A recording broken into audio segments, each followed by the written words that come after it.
கன்னியாகுமரி மாவட்டத்தை கன்னி மேரி மாவட்டமா மாற்றணும் அப்படி சொல்லலாம் ட்ரை பண்ணாங்க.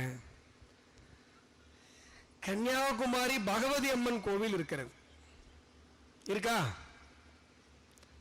ஒவ்வொரு ஐயா இன்னொருத்தர் பேசும்போது சொன்னார், ஒவ்வொரு கோவிலையும் குளம் இருக்கும், தீர்த்தம் இருக்கும், ஒரு தல விருட்சம் இருக்கும்.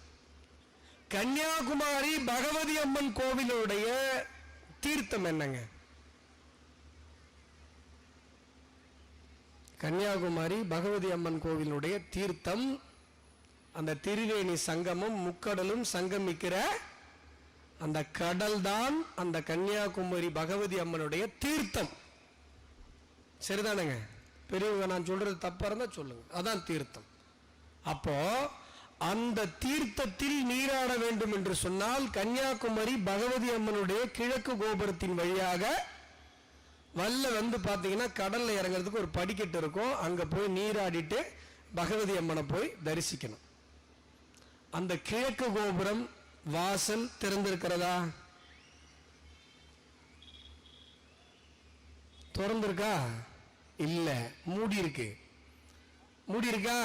அந்த அக்கா தான் கரெக்டா ஃபாலோ பண்றாங்க. என்ன மூடி இருக்கு? ஏன் மூடி இருக்கு? நான் கேட்டேன், ஏங்க இந்த வாசல் மூடி இருக்கு? இல்லைங்க, பகவதி அம்மன்களுடைய மூக்குத்தியிலிருந்து வர அந்த ஒளி